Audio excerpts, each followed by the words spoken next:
चलिए जानते हैं आज की देश और दुनिया के सिलेक्टेड काम की और महत्वपूर्ण 50 बड़ी खबरें मात्र 10 मिनट में। और अभी तक आपने वीडियो को लाइक नहीं किया है तो वीडियो को लाइक कर दे। पीएम मोदी ने कहा, राजस्थान में कांग्रेस सरकार के लिए भ्रष्टाचार से बड़ा कुछ नहीं है। प्रधानमंत्री नरेंद्र मोदी ने कहा कि दुर्भाग्य से पिछले 5 साल से राजस्थान में जो कांग्रेस की सरकार रही है उसने लोगों को विकास में और भी पीछे ढकेल दिया है। यहाँ की कांग्रेस सरकार के लिए भ्रष्टाचार से बड़ा कुछ नहीं है। प्याज, दाल, चीनी, फल और सब्जियां बिगाड़ने वाली है आपके किचन का बजट। पानी की कमी के कारण महाराष्ट्र में रबी सीजन में प्याज की बुआई कम होने की आशंका है। अरहर दाल और चीनी की उत्पादन गिरना तय है, जबकि गेहूं, चना की बुआई भी कम उत्पादन का संकेत दे रहा है। राजस्थान में विधानसभा चुनाव प्रचार के बीच प्रधानमंत्री नरेंद्र मोदी ने राजस्थान के मुख्यमंत्री अशोक गहलोत को लेकर एक भविष्यवाणी की है। उन्होंने कहा है कि फिर कभी गहलोत की सरकार नहीं बनेगी।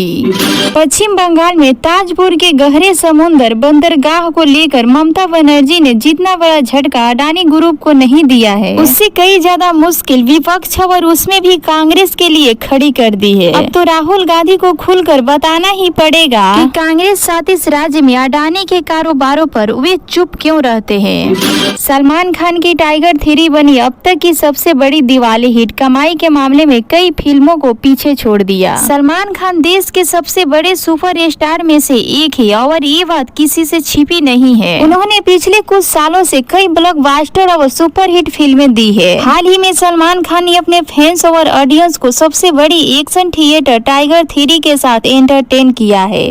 मछली के मामले में आत्मनिर्भर हुआ बिहार। मुर्गा खाने में अभी देश के मुकाबले बिहार काफी पीछे। बिहार अब मछली के उत्पादन में लगभग आत्मनिर्भर हो चुका है। बिहार भर में प्रत्येक वर्ष 8.2 लाख मीट्रिक टन मछली की डिमांड है। इसमें वर्तमान में अभी 7.62 लाख मीट्रिक टन मछली का उत्पादन हो रहा है। अयोध्या में 80,000 श्रद्धालुओं के लिए 20 एकड़ में बन रहा है टेंट सिटी। रामनगरी में भक्तों को मिलेगा बहुत सारी सुविधाएं। साल 2024 दुनिया भर में राम भक्तों के लिए खुशियों की बहार लेकर आने वाला है। ऐसा इसलिए क्योंकि अब श्रद्धालु भव्य राम मंदिर में रामलला के दर्शन कर सकेंगे। इंजीनियर हूँ, काम करना आता है। राजस्थान में प्रचार के दौरान जमकर बोले केजरीवाल। दिल्ली के मुख्यमंत्री अरविंद केजरीवाल आज राजस्थान में रोड शो किए। इसके साथ ही जनसभा को संबोधित किए। इस दौरान केजरीवाल ने जनता के बीच कहा कि 10 सालों में हमने 2 राज्यों में अपनी सरकार बनाई है। वहाँ आपके रिश्तेदार रहते होंगे तो उनसे पूछना क्या वे खुश है। मकर संक्रांति के बाद 22 जनवरी 2024 को रामलला अपने भव्य राम मंदिर में विराजमान हो जाएंगे। यानी कि अब प्राण प्रतिष्ठा में सिर्फ 2 महीने का ही समय बचा है। ऐसे में रामलला की मूर्ति की प्राण प्रतिष्ठा से पहले तैयारियां जोरों पर चल रही है।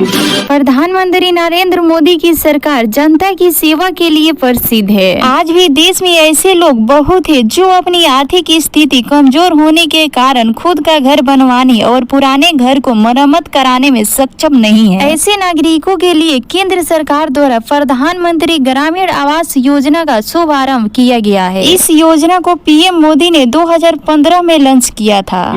पटना कैबिनेट की बैठक में बिहार में विशेष राज्य का दर्जा देने के लिए केंद्र सरकार से अनुरोध करने का प्रस्ताव पारित किया गया है। मेरा अनुरोध है कि बिहार के लोगों के हित को ध्यान में रखते हुए केंद्र सरकार बिहार को शीघ्र ही विशेष राज्य का दर्जा दे। गया में 300 लोग लंगड़ा बुखार की चपेट में आए। अज्ञात बीमारी का पता लगाने के लिए पटवा गांव पहुंची WHO की टीम। बीमारी में खर्च की टेंशन खत्म। अब 5 लाख तक के इलाज की पूरी जिम्मेदारी उठाएगी सरकार। योगी सरकार के नए नियम ने बढ़ाई शिक्षकों की सिरदर्द। आदेश न मानने वाले पर कार्रवाई की जाएगी। उत्तर प्रदेश के स्कूलों में योगी सरकार के नए नियम लागू कर दिया गया है, जिससे शिक्षकों की सिरदर्द बढ़ गई है। यह नया नियम सोमवार से यूपी के 7 जिलों में पायलट प्रोजेक्ट के तहत लागू हो गया है, जिसका शिक्षकों ने एकजुट होकर विरोध किया है। स्कूल शिक्षा महानिदेश के अनुसार यह नियम अगले महीने पूरे देश में लागू कर दिया जाएगा। बिहार में फिर संदिग्ध मौत का कहर। जहरीली शराब से जान जाने की आशंका के बाद मचा हड़कंप। बिहार में 1 अप्रैल 2016 से नीतीश कुमार की सरकार ने पूर्ण शराबबंदी कर रखी है। बिहार में शराबबंदी है, सच है। बिहार के कोने कोने गांव-गांव में शराब बिक रहा है, सच है। कोविड के बाद पहली बार त्योहारों का आनंद आया। दीपावली में मिलन समारोह में बोले पीएम मोदी। बिहार में गरीब परिवारों को रोजगार के लिए 2-2 लाख रुपए देने वाली योजना लागू हो गई है। इसका फायदा बिहार के 94,33,312 गरीब परिवारों को होगा। अगले 5 वर्षों में इन सभी परिवारों को योजना का लाभ देने का लक्ष्य है। प्रेमी के साथ पकड़ी गई तो पति ने सिंदूर धोकर पत्नी को किया आजाद। दूल्हे की एक गलती से बाप का दिमाग हुआ गरम, पूरे बारातियों के सामने चप्पल से कर दी पिटाई। सड़क बनाने वाले ठेकेदारों को सीएम योगी ने दी कड़ी चेतावनी, बोली अगर गड़बड़ मिली तो मिलेगी कड़ी सजा।